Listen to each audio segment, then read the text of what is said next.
Yes, still very much, I think, in uncertain times. So nice to have a practice that offers some kind of like grounding and centering, I think. So into our usual routine, rubbing your hands together and then just tapping over your face, very light, covering just the whole of your face, as much as possible. You could just do this with one hand, by the way. It's a very easygoing technique.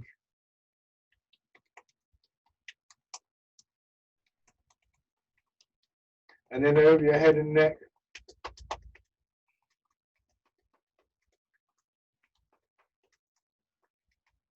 Down to one shoulder. You are.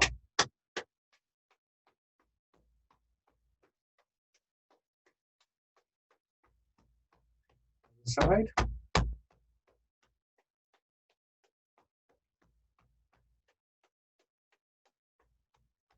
Off your chest.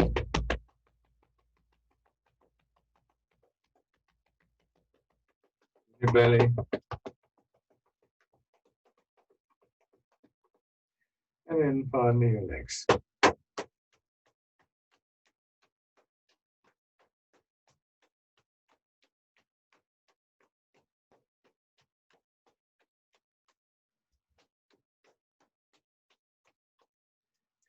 Then sitting back, letting your weight drop into the chair.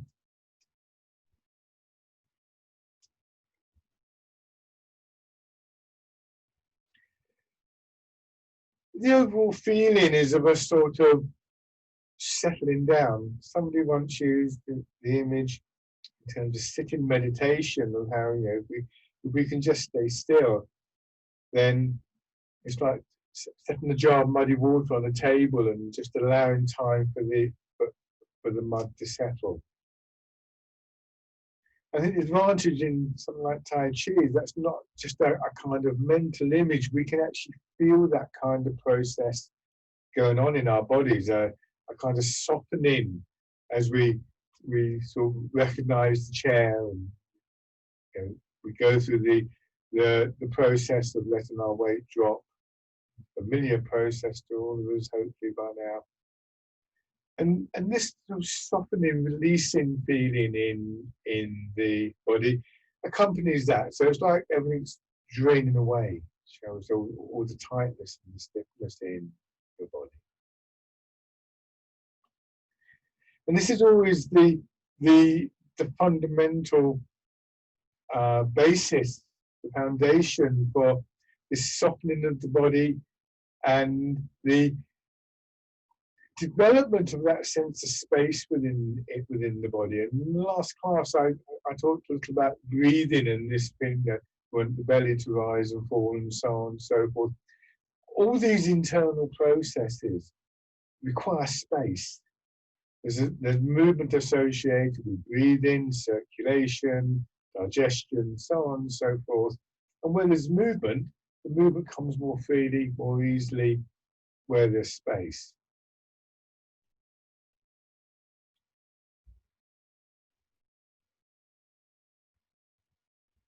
And then bringing your feet in.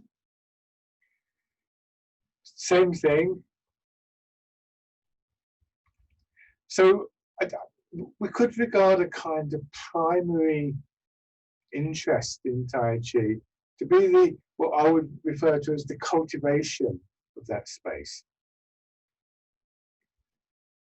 And this is more important than, for instance, trying to actively regulate your breathing, although let's say we sometimes do that. But actually, there's an assumption here that if you get the conditions right, if you get the environment correct, then those things will work properly because we've evolved for them to work properly. It's like this term cultivation is a very useful one, I think, because it's like if you plant something in the ground, And your primary concern is going to be to maintain the environment within which that plant will grow. The plant itself does the growing. So this is one of the reasons why close attention to the subtleties of posture, and all these notes, the rooting down, all these fundamental things that we go over every time we do a session. And in our own practice, it should always be the first kind of reference point, because everything else is built on that. If you're a gardener and you're growing a plant, then if the environment isn't right, that would be your first priority. If there wasn't space for it to grow in, or if it was too shady, or well, I don't know, I'm not a gardener, so there's any number of factors. So when we start to move, so start to turn your head, and how we move becomes very important, because if we strain to move, then that again starts to constrict that environment. And we often find that there's this habit of grunting before we move and putting too much effort into the movement. Sometimes there's a good reason for that. If you've got an injury or something like that, and obviously that's going to make it more difficult. So try not to have an idea about how far you should be moving. Just bring your attention, in this instance, to the upper part of your back, your neck. Have a sense for how far you can move without that strain. And it might not be very far, but that doesn't matter at this point. It's just moving within the space that's available to you.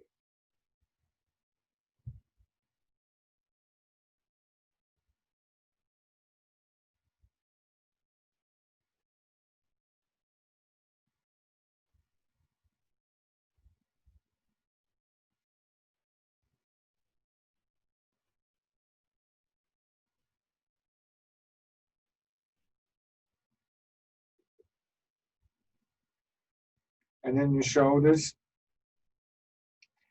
This is one of the areas where I think the regular routine that we become familiar with is very useful.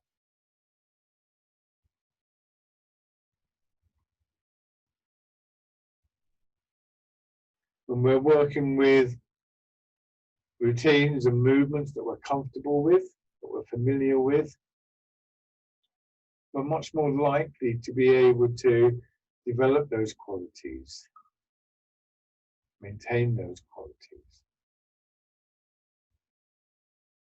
and then going forward.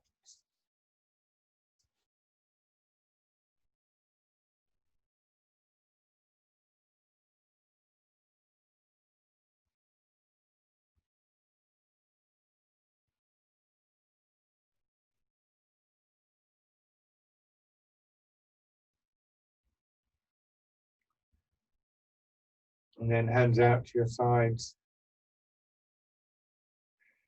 The familiarity of the routine also has a very calming effect on our mind.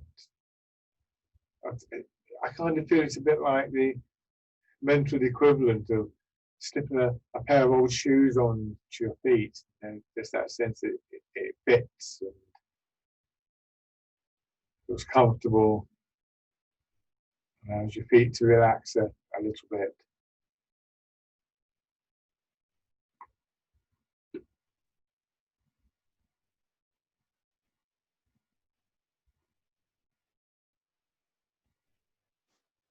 And then winding around.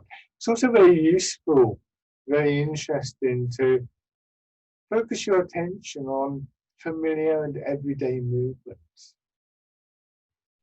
I thought it was very noticeable in the last few months, because I like to go bird watching, and I subscribe to things on social media.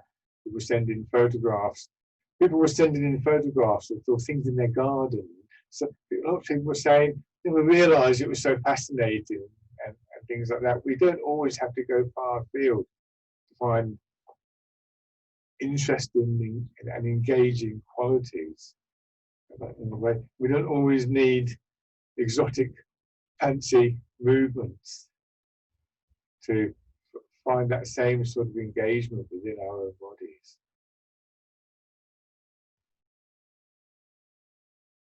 And then rest your hand. To ease forwards. It also means there's a very practical element to the practice, because these ordinary movements, if you want to think of them like that, are part and parcel of our everyday life. We rotate our wrists to do lots of things, everything from writing to opening a door and opening a jar and so on and so forth. And we want to think about things like weight transfer when we're moving around.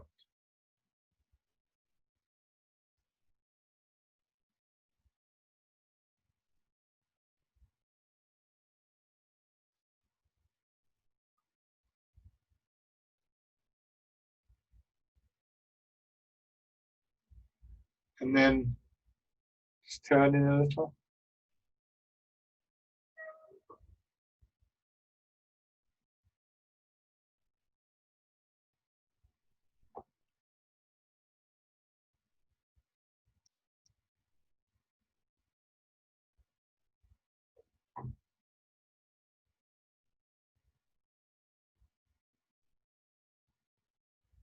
And then on the other side.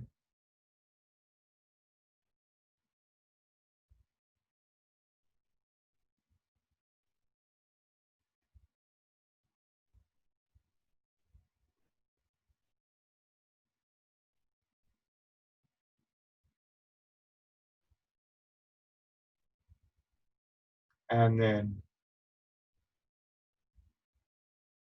spinning around.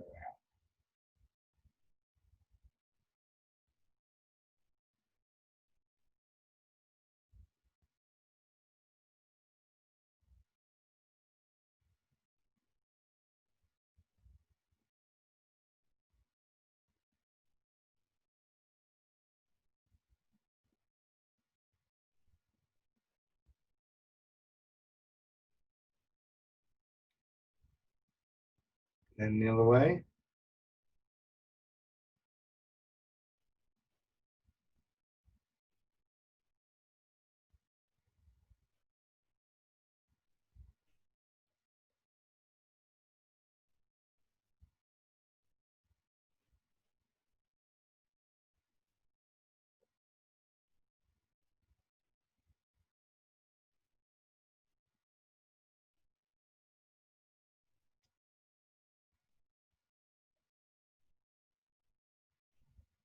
Come back to the middle. Draw one foot up and step out.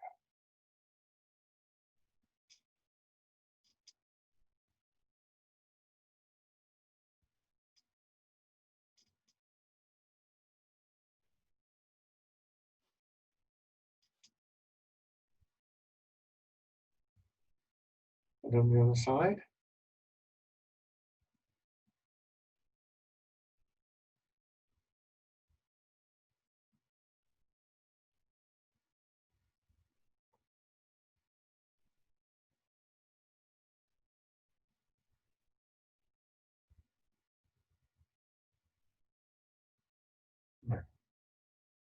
So going back to that practical side of things, a couple of years ago now, somebody at my house asked me to open a jar.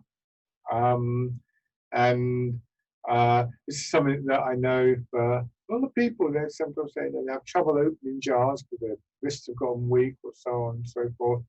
And I was just chatting to him, so I wasn't really thinking about what I was doing. I was standing and I took hold of the jar and I took hold of the lid in my other hand, and I suddenly realised that I wasn't doing this with my wrist. What I was doing was this with my whole body.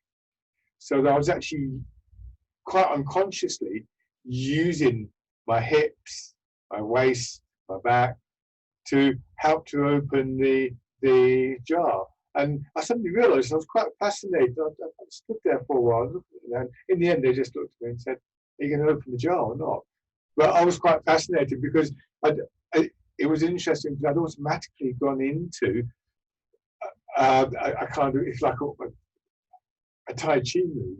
And if we practice these very basic qualities enough, and if we practice the exercises, then it becomes part of how we move. And remember that part of the Tai Chi's background is that it's a martial art. So the idea of strength is very much inherent within it. So just letting your hands drop down, fisherman cast the net. So we want to focus on things like the whole body movement, the image of moving through water, connections in the body, and gradually begin to let those qualities recede into the background a little bit. We don't want to have to keep deliberately thinking about it. Likewise, things like the alignment of the body and our rooting down. There is a presence behind us, within us. Again, I will sometimes say to people that these qualities, say rooting down, for instance, should be a bit like having your shoes done up. If you're walking along the road with a friend, chatting to them, you don't measure every step and check the shoelaces. But on the other hand, if you're walking along with them and suddenly realise that a shoelace is coming undone, so you just stop and tie it up. You probably don't even need to think about the process, but you just know that it's time to tie your shoelace up or whatever. And there's many examples of that in our lives. And so these basic qualities of posture and movement are things that we want to let settle in that kind of area of our understanding. And then coming over.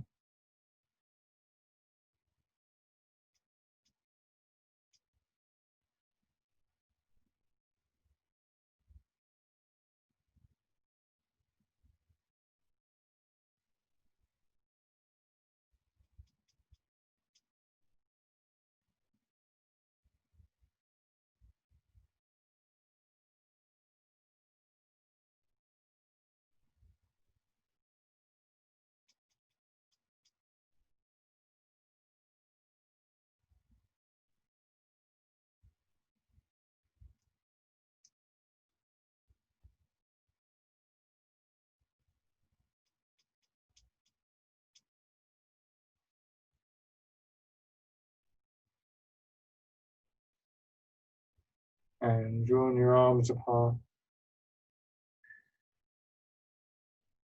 There's an element, of course, to these arts, dealing with more complex movements, and if that interests you, that's a perfectly valid interest, by the way. I would never discourage anybody from investigating that aspect.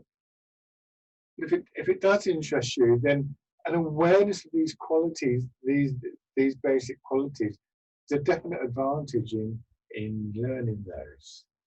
So they're both things that we learn through doing Tai Chi, but things that enable us to learn more about the art.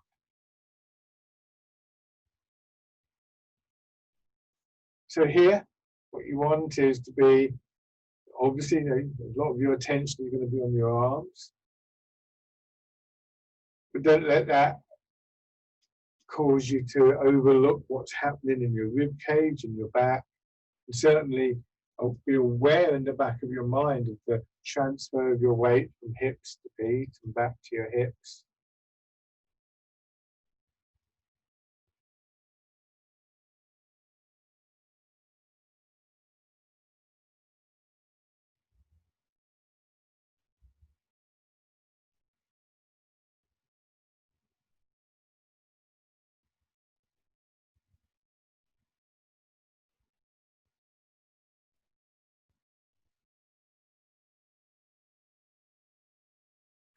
And then pressing forwards.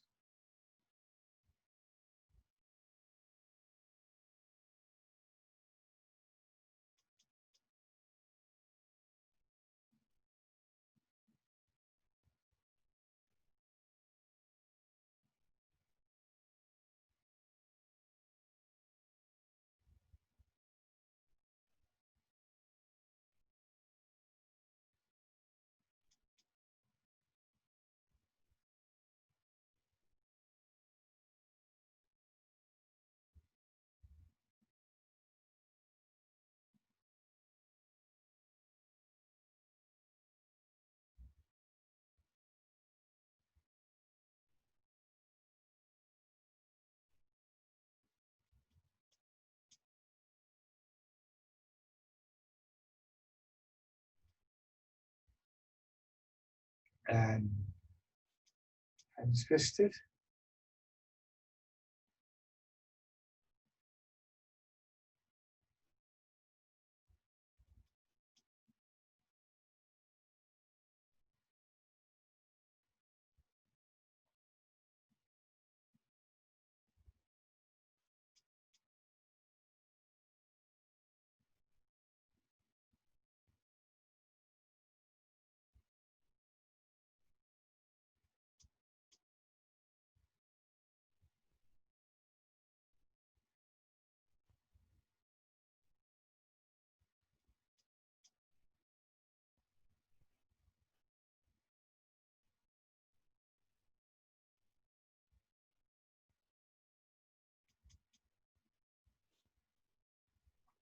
And turning your hands out.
Bring your hands in and change.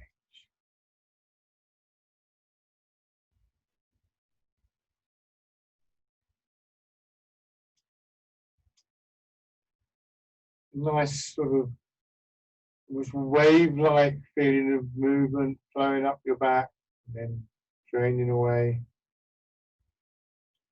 An expansion quite noticeable in the lower part of your abdomen, so the hips to waist.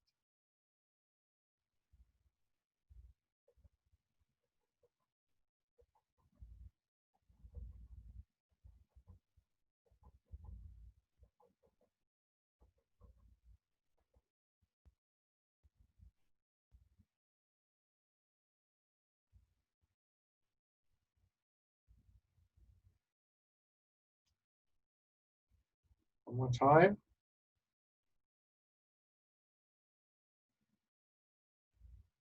And then the wild goose.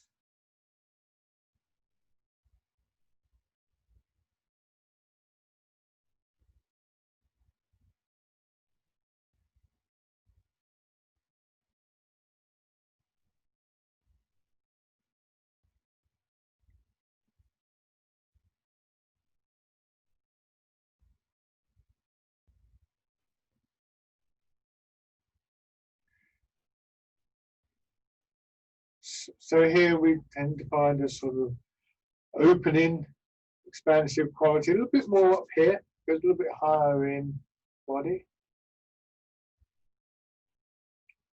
And then when we change to part in the clouds, goes higher again.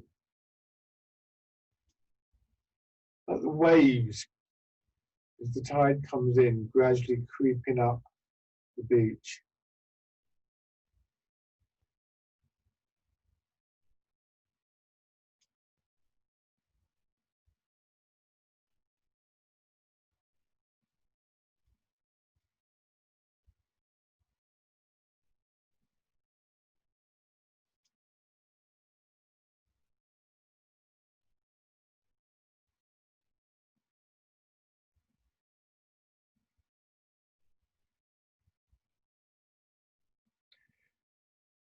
Now go back to the first of these and do them as a little sequence so that we can just appreciate those subtle changes from one movement to another. So rooting down, principal expansion in the belly, At the start of the wild goose, we feel the same thing, but it seems to go up the body a little bit more towards solar plexus, the lower part of the ribs. And then belly, solar plexus, and finally the upper part of the chest, right up into our shoulders, our head, our arms. Always coming back down again, and then going back to the beginning of the sequence. So we can begin to appreciate the flow from one movement to another. There's lots that is similar about each movement, but also the subtle changes in sensation within the body, in image, ideas associated with the movement. The first movement is called rooting down. There's a strong sense of sinking down, and when we push up, there's this, the hips and the feet are still pushing down. That's the foundation. So we find that same foundation, but then we think of the bird flying. And then those two again. But then when the sun comes out behind the cloud, that very expansive feeling.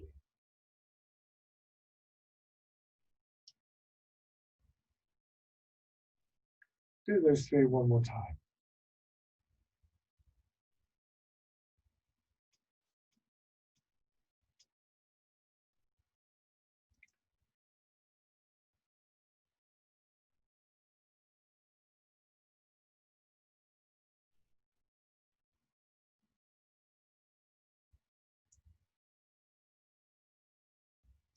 And then dragon plucks the stars from the sky. And those experiences of the movements, well, obviously some of the kind of images and some of the ideas have been around for a while. They're quite traditional. But there's also, what are you observing about the movement?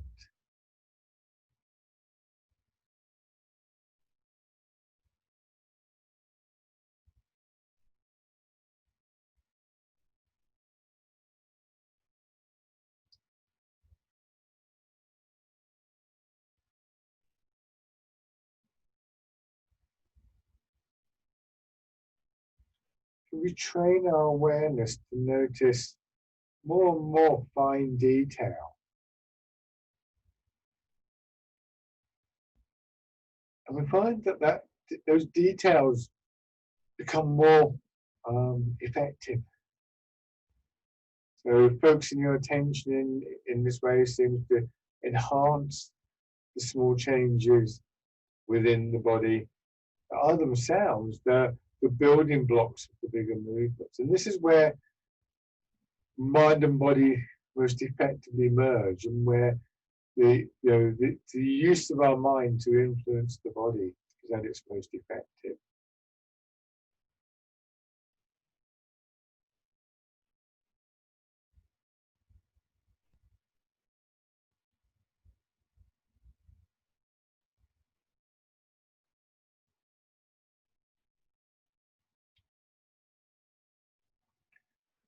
Good. Now change.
And then this time you can add the turn. And make it a 4-part sequence, turning in your hips.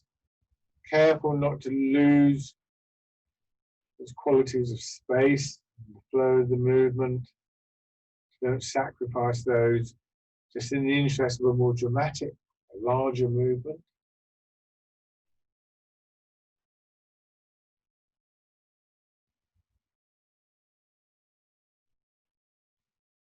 It's good to move more, it's good to increase your range of movement, but the way we would do that, the approach is different to how we might normally try and do that. It's not by straining.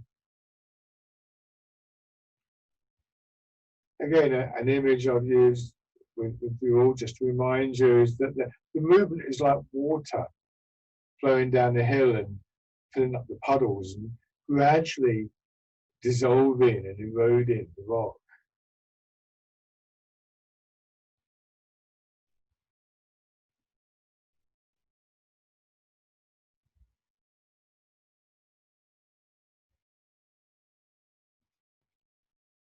One more round.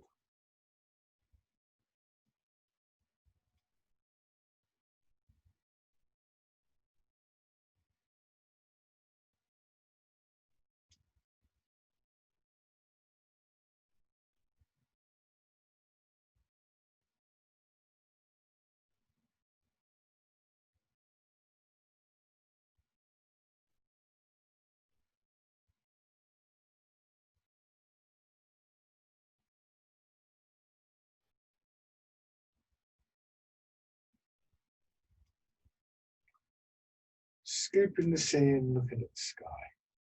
This is one of the few times when we actually come out in a dramatic way of that alignment. And again, it's a very practical element. You know, we don't spend all of our lives in an upright position. So when we get like this, maybe when we're, again, tying our shoes up, how do we come up? Do we strain, stiffen in our shoulders, our back, our neck? Or can we find a different way of doing this? So as you go forward, imagine somebody's taken hold of your belt or the top of your trousers or whatever. And here, there's a little push from the other leg, but you feel feel your hips being pulled back into the chair. Feel how your head and your shoulders follow that.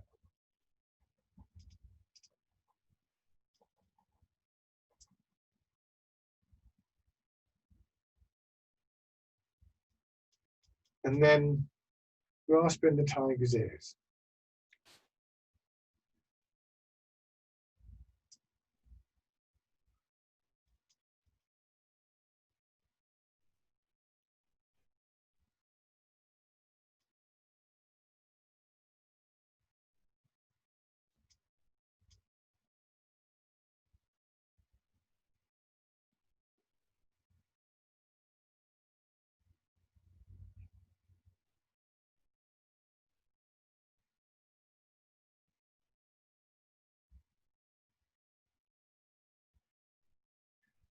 Switch sides.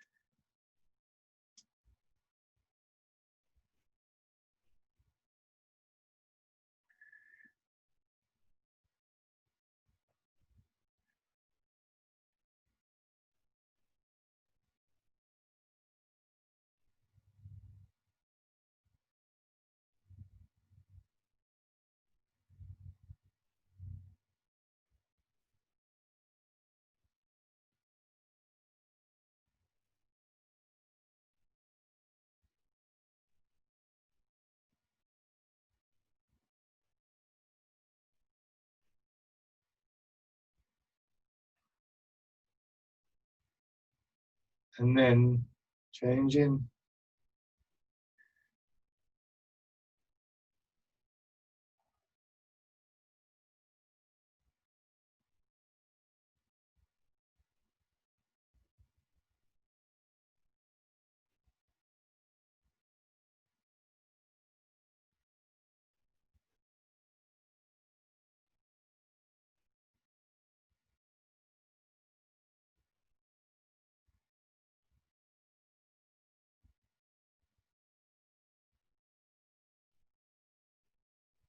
And come back. So again, I mentioned about the hips dropping back, and I think that's a very practical outcome from this heightened awareness that we have of our bodies and how our bodies are moving and how we relate to the pull of gravity.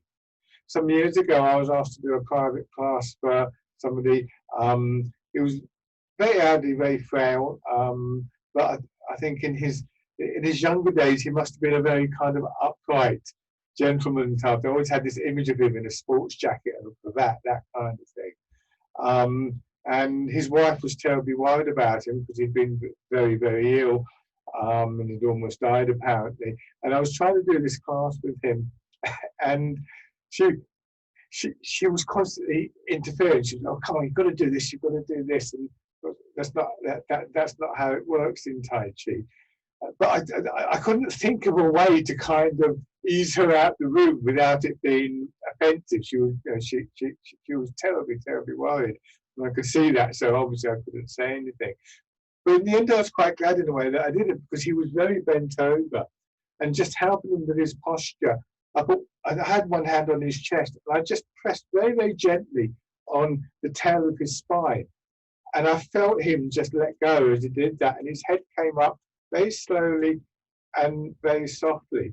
And his wife was standing next to him. She burst into tears. She said he looked 10 years younger. And it was as though, by letting his hips draw his shoulders up, and so by not straining against the pull of gravity, I couldn't see it. I didn't know him well enough. But she saw it. And it was like the years melted away from him just for a few moments. He couldn't hold the posture. It struck me then just how vital just such a simple thing is. How do we stand upright without that constant battle with the pull of gravity? And the answer is there in our awareness. We let our hips give way to gravity, and that helps to bring our head up. So now, going forwards and backwards again, and you can use that idea. You can feel the pull of gravity. If you pay attention, you'll feel the pull on your hips as you go forwards. And before that becomes tense, before it becomes stiff, just allow it to contract. And in combination with the push from the legs, it's a very powerful feeling. And this feeling in the upper body, almost as though your spine were floating in your body. And again, we have that space, we have the flow of the movement coming out of those really sort of basic ideas. Turn it into a circular movement. So ribs, spine, bones of your arms, supported within the body but not held tight. So a little bit of movement sort of in your skeleton. So now, letting your hands follow, sort of expressing that movement, going around in a circle. Don't overdo the movement with the arms, so just don't stretch out, don't strain in the shoulders. And when you get to here, let the hips drop down. Let your body come back to this central position. So we can move out of that and come back in. This is based on an exercise called polishing the table. The image of housework might not appeal, not a very exotic image. But we often find ourselves in positions then when leaning out to get something, to polish the table or do the washing up or something like that. This is an everyday thing. And yet we rarely give ourselves time and space to consider what is going on when we do this. And if we can get into the habit of not straining, come back upright, it makes a profound difference. Now change, go in the other direction.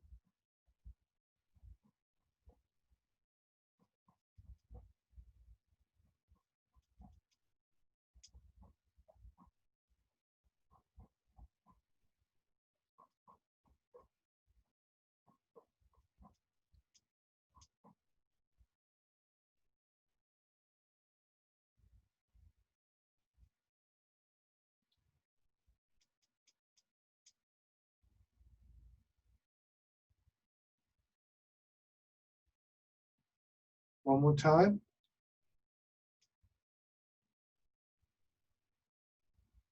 And then come back and say. Remember that a part of what makes coming back to this position a smooth process is the familiarity with this position. Remember, it's like putting on that old pair of shoes. It's not foreign territory. It's not new leather. It's something that's comfortable, familiar, and accessible to you.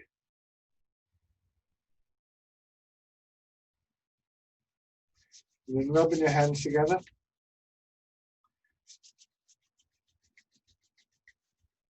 Tapping over your face.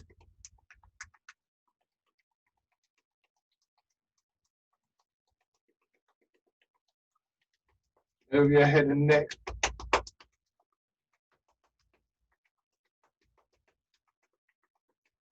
Down to one shoulder.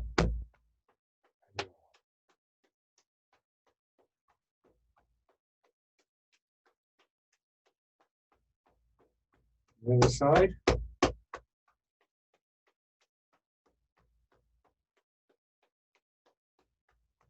Upper part of the chest.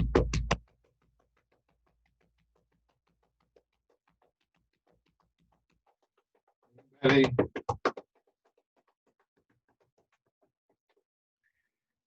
And your legs.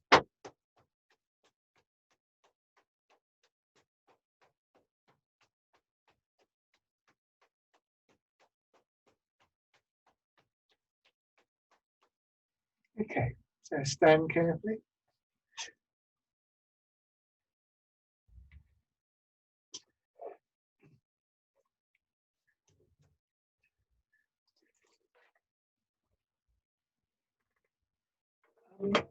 Just to go back to the idea of coming upright without straining for a few moments, just to illustrate that a little bit. Because I do think it's one of the most interesting things, and in many ways, one of the most profound things about Tai Chi is the way we look for that open posture without straining. You say to most people, stand up straight, and it's like that. And this is a fight with an overwhelming force. This is a fight with the pull of gravity that you're going to lose. I mean, sooner or later, gravity will win. But Tai Chi has always taken a different approach to those overwhelming forces. So just to stick here, if you imagine this is like your spine, and your head would be at the top of the spine. If you're there like that, and where I'm holding in my fingers is like your legs and your hips. You've got a weight on your end, which is the weight of your head and the weight of your upper body. You could strain from here, but this is where we start to strain in our back and our shoulders. But if we can find a way of letting this happen, it's going to push there. It comes up. Oops, it went down again. That's what happens. Actually, that's a perfect shot. I didn't get it into position properly, we flop forwards. But when I get it into position properly, it can stay there and it's upright.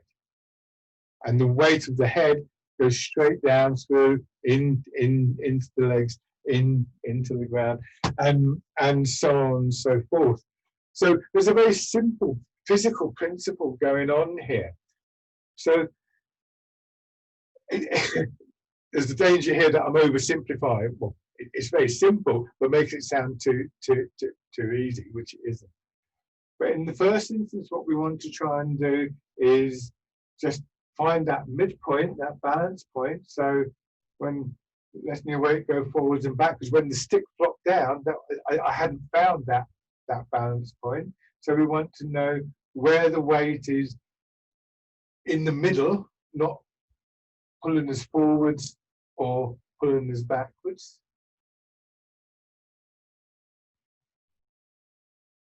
And then ideally, we want the weight to be slightly forwards in feet, so we're not just flopping back in our heels. And that gives a slight angle forwards. I'm going to exaggerate. So if I'm like this, for instance, and our natural tendency is to hold our head up, and I do this, look what I'm doing to my back, and I'm sort of tightening my chest and everything. It's going to be difficult to breathe apart from anything else. Or if I think about this area here, and again I'm exaggerating on all of this, I let my hips drop back, and look what happens to my shoulders. I come upright from here to here. And remember, the thing that pulls your hips back is gravity. So the very force that is threatening to pull us over and that we find ourselves straining against becomes the force that actually helps us to be upright. This is very much something in Tai Chi that comes from the martial side of things. Worth thinking about. It's very strong in the legs. It's not easy, but it's worth thinking about. So now just letting your hips sink down and pushing up. And sit down. So the standing version of rooting down. That same feeling of your weight dropping, expansion in your belly, lower back.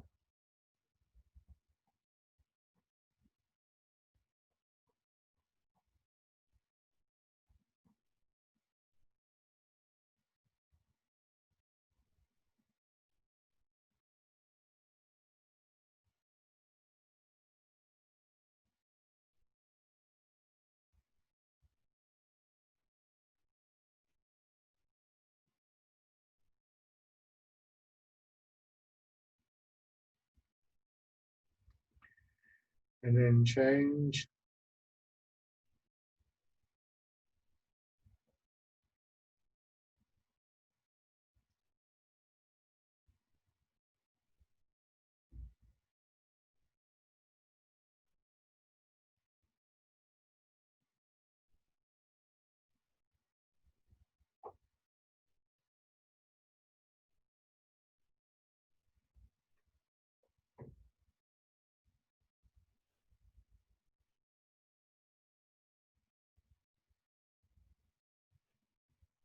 And change.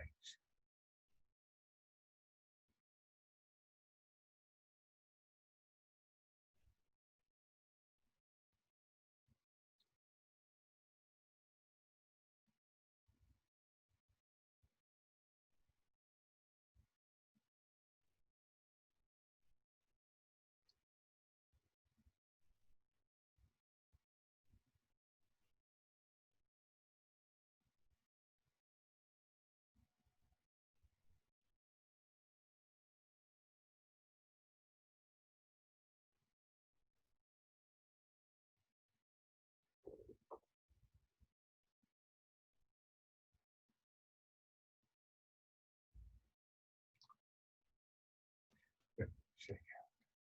So now, 1 foot forwards and transferring your weight. So this is not like normal walking. It's a shorter, wider step than our standard walking step. And because of that, we practice keeping upright. So if I was to take a step forward, what I would do is I would lean out a little bit. And that would help me to develop the momentum for my leg to swing through. Now, the feeling of the pull on the hips is actually very useful for that, because it's that which will stop us leaning too far and falling over. So it's not that it's not significant for the stepping, but we also want to be able to know how to move without requiring us to tip forwards. If the hips are going to pull us back, then if we're straining, then that's not going to work, because the hips are sort of straining to hold us up already, and so we're more likely to fall. We want the hips to feel kind of nice and loose. So the impetus, the power, the force, the energy, however you think about it, for moving the weight comes principally from the feet, or initiated from the feet. It's that gentle push down. Now again, this is not our usual way of doing things. Quite often, to start walking, we will throw the shoulders forward, and that's what happens. So again, by listening to these subtle changes within the body, we begin to change how we move. And we reassert the importance of the legs, the feet, the transfer of the weight. Once you've begun a process of becoming aware of these very subtle changes in your body, then that awareness will inform you about other areas of the body as well. And then your arms following. And this is important too, because as soon as the arms come into the movement, this can happen. We can lose what's happening in the legs. And again, there's an awareness thing there. The rooting down, the alignment, the transfer of the weight are still there in the background. And so when you lose them, you automatically find them again, just as you automatically stop and do your shoelaces up, as I said earlier. You know something is amiss.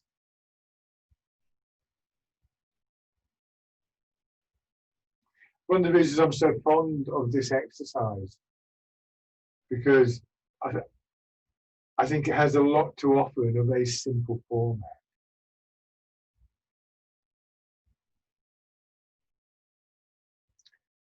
Shake out. Then on the other side, first of all, transferring your weight.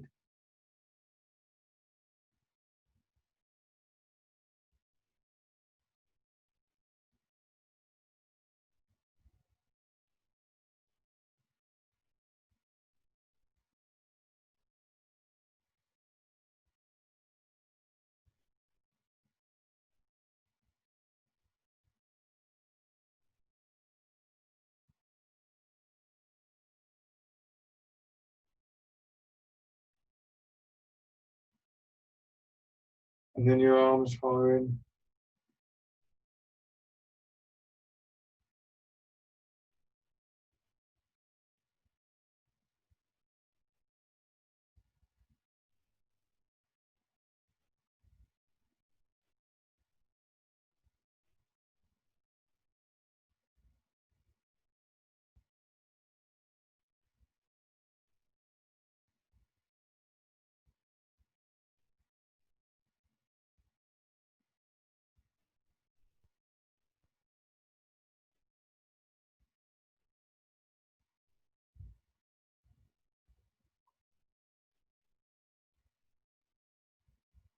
One more time. And bring your feet back. Go back to your chairs. So going back to the beginning, we start off with this very simple awareness of posture, very simple movement, introduce this idea of sort of space and so on and so forth. One of the fascinating things for me about Tai Chi is that it has all these ideas, and some of them seem very kind of like obscure and almost metaphysical. And yet there's always a pathway into our daily lives that is in many ways a very, very practical art as well. So often these are things, sometimes it still happens to me. Somebody says, so it doesn't seem to have a significance. And yet, if you work with these ideas, you actually realize it has an impact just on opening a jar, washing up, so on and so forth, walking down the road. It's a fascinating art from that point of view. So just coming back to sitting, as always, a familiarity, a sense of being comfortable with this posture, an awareness of what is involved in developing that familiarity, developing that comfortable feel. All of these things mean that coming back to this position becomes more straightforward. And with it, that effect on the mind. At the start of the class, we're saying, these are difficult times for us, and there's a lot of stress. I was reading something today, Just across the country, it seems that the kind of anxiety levels are going up and so on and so forth. And actually, you know, the other side of this, in the sense that the awareness of what we're doing gives a lot to the body, but being able to draw your attention into your body in this way brings you into a kind of quieter space. Once again, this idea of a sense of space reminds me of there was I think it was a book or a play or something like that called "Stop the World, I Want to Get Off." We can't stop the world. We can't get off the world. Probably wouldn't want to be honest. I wouldn't want to. But sometimes it's nice to feel that you can take that step back, that you can just not ignore things, but sit back from the cold face a little bit. So embrace tiger, return to mountain. And very much this idea of coming back, both in terms of the physical root and the alignment, but also just that settling in your attention for a few moments.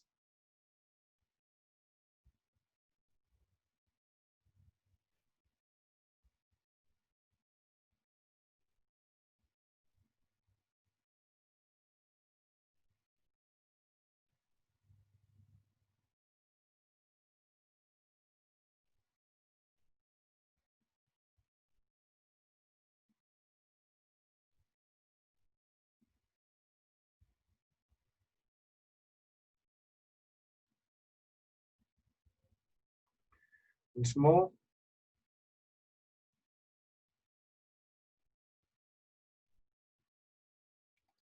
And rest.